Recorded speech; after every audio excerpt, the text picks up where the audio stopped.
SCP-003 Object Class Euclid Special Containment Procedures SCP-003 is to be maintained at a constant temperature of no less than 35 degrees Celsius and ideally kept above 100 degrees Celsius. No multicellular organism of category 4 or higher complexity may be allowed to come in contact with SCP-003.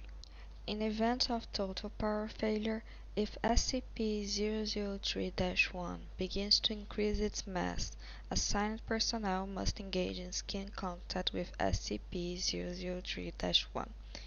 Ideally, personnel may use their body heat to return SCP-003-1 to above the critical temperature.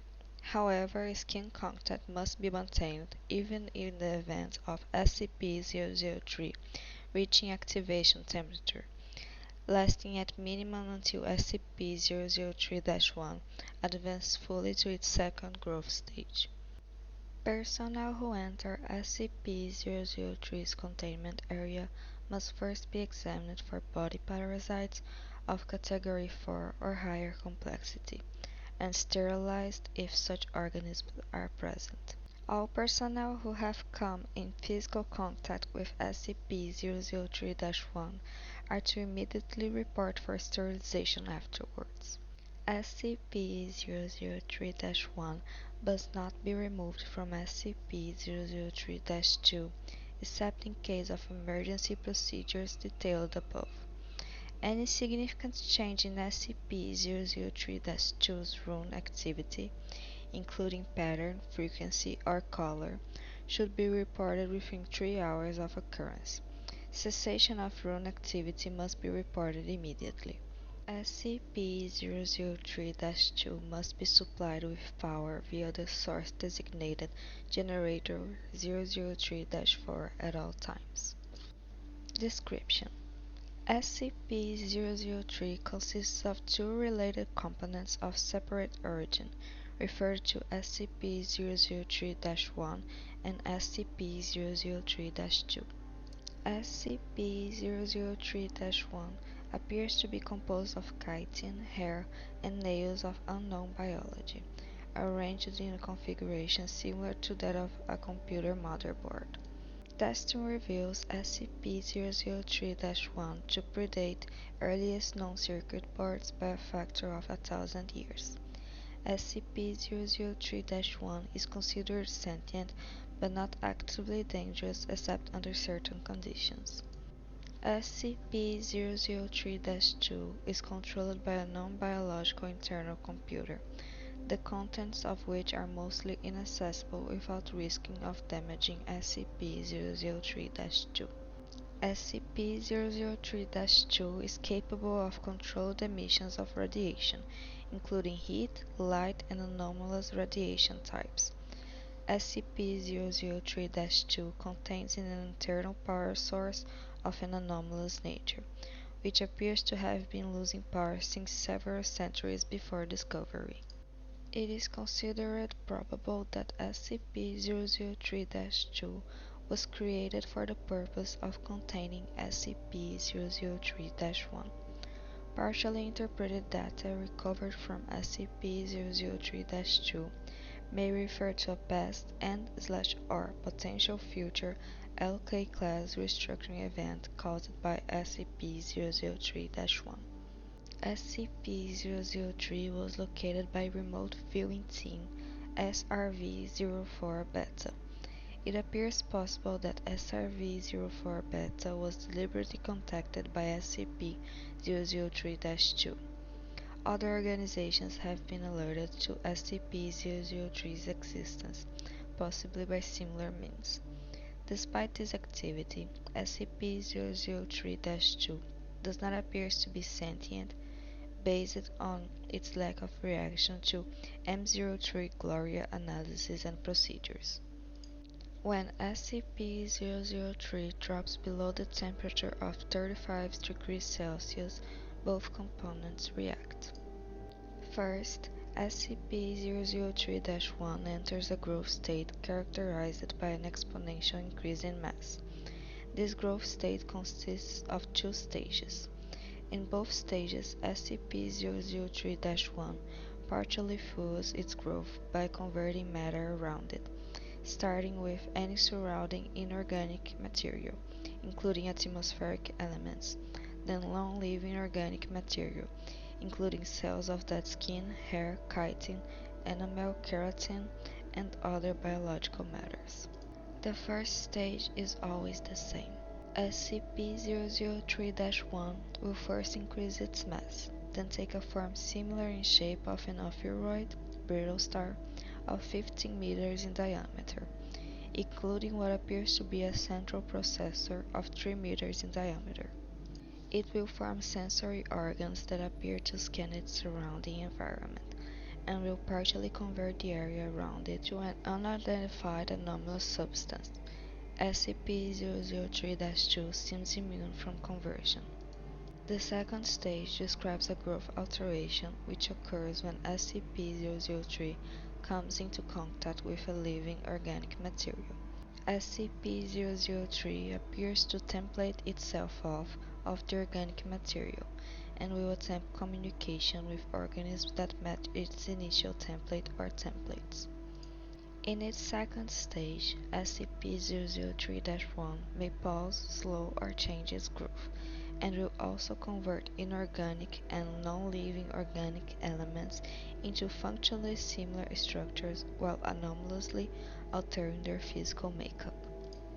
While growth is consistent in the first stage, in the second stage, SCP-003-1's growth rate is diminished by 20 to 90% so long as SCP-003-1 remains in contact with living organic material. The percentage is determined by the complexity of the organism in contact with SCP-003-1. SCP-003-1 appears to devote a large amount of processing power to analysis of living organic material. During each of SCP-003-1's growth stages, SCP-003-2 releases bursts of radiation that temporarily inhibit SCP-003-1's growth or reverse this growth when the temperature of SCP-003-1 rises above 100 degrees Celsius. Similar radiation emissions have been replicated or recorded via other anomalous means. SCP-003-1's biology has been the subject of extensive study. Significant elements have been identified similar to SCP-redacted, SCP-1512, and SCP-2756, the latter two of which have no further confirmed connection with SCP-003-1 and no known connection with each other, and none of which are fully understood. Technically even less understood than SCP-003 thanks to extensive cross-disciplinary research on the SCP-003 objects. To date, no convincing analysis has been put forward which satisfactorily explains SCP-003-1's connection to these SCP objects or others, nor its connection to modern technology beyond appearance, and potentially mimicry via unknown mechanisms. Addendum 003-01.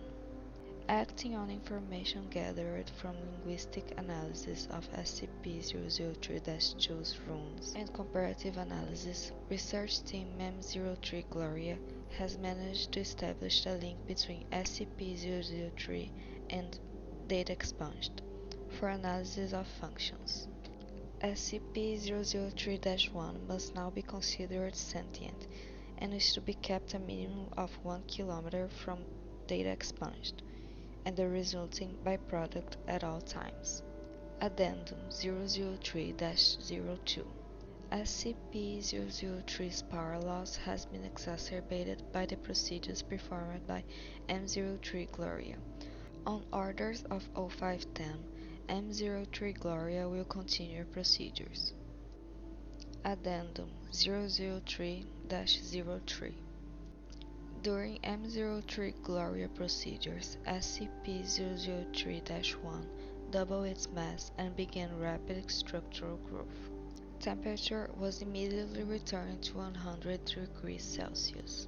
Growth and mass increase of SCP-003-1 continued for 9 minutes and 6 seconds, at which time a sustained radiation spike was produced by SCP-003-2. In response, SCP-003-1 returned to its normal state in 3 minutes and 39 seconds. New growth dissolved into a dusty residue which was collected for analysis. Both SCP-003-1 and SCP-003-2 ceased all detectable activity. SCP-003-2 did not resume activity until connected to external power source. SCP-003-2's runes glowed uniformly gray and did not resume normal activity for 3 hours. SCP-003-2 no longer appears to be able to maintain containment area at a temperature above 35 degrees Celsius by generators 003-3 to 9. Addendum 003-04. The procedure detailed in Addendum 003-03 was repeated, and SCP-003-1 again entered a growth state. After 10 minutes and 13 seconds, SCP-003-2 once again produced a sustained radiation spike. SCP-003-1's growth stopped for 30 seconds, then resumed at its previous pace. On quadrupling its mass, SCP-003-1 formed a coherent outer shell and body. After appearing to scan its environment and partially converting its environment, SCP-003-1 then breached containment, entering the observation gallery where 9 members of M03 Gloria were present. On physical contact with team members, SCP-003-1 encompassed them in rapid growth appendages and stopped growth for 15 minutes. SCP-003-1 then resumed growth and rearranged the component parts of the center of its form to the shape of a 3-meter-tall female humanoid, with peripheral tentacles shifting to extrude primarily from SCP-003-1's new formally hair and spine. SCP-003-1 then produced rudimentary vocalizations in an apparent initial attempt to communicate with researchers. Data expunged. An unknown individual approached the compromised containment area in company of full squad of agents. The individual claimed to be acting on orders of O5-TEM and attempted communication with SCP-003-1. Data expunged. Following this incident, Agent Jackson of M03 Gloria successfully restored power to SCP-003-2 and activated backup generators to return the temperature to 100 degrees Celsius. SCP-003-1 returned to its normal state in 21 minutes and 7 seconds and was successfully recontained without incident.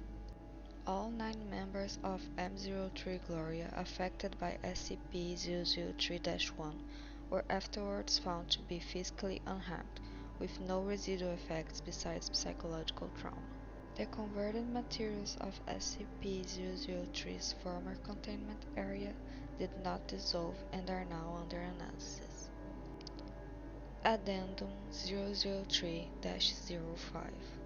In light of the previous incident, O5-10 was removed from the O5 Council by joint decision of O5 Redacted, O5 Redacted, and O5 Redacted. M03 Gloria procedures have been indefinitely suspended. Transcript of Incident Report A21-B, Cycle 8, for dissemination to O5 Command and Staff.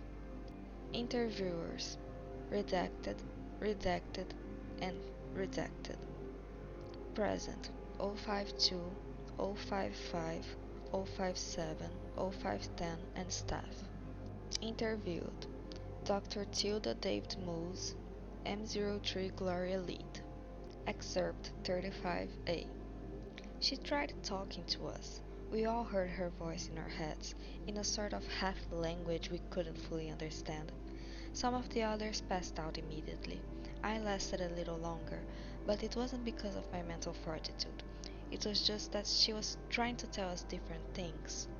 She showed Jones a replay of all the memories of everything Jones ever felt anything about, all over the course of a few minutes. She ripped 3 researchers apart and put them back together unharmed.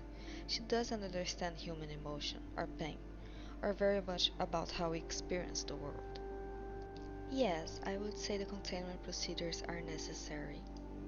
Listen, she wants to remake the world into a paradise filtered through her own alien understanding of paradise, but still a paradise designed for us, for humanity. She would be happy to make a paradise for any sufficiently complex organism she comes across first. Anything with a complex enough mind to accept her, say, a dog or a housefly. If she breaches again, we have to be there first. What would it be like? I don't know. She showed us images. Not quite images. I can see them in my head, but they're not pictures. The closest thing I can think of is what you see when you close your eyes suddenly and tightly, but brighter and more complex. The images had metallic sounds associated with them, and sensory details that we don't have the words or concepts to describe. The whole effect felt like words of some kind. I believe she wanted to see what we could understand, so she could understand us. She didn't have time to finish analyzing us. I don't know what would have happened if she had.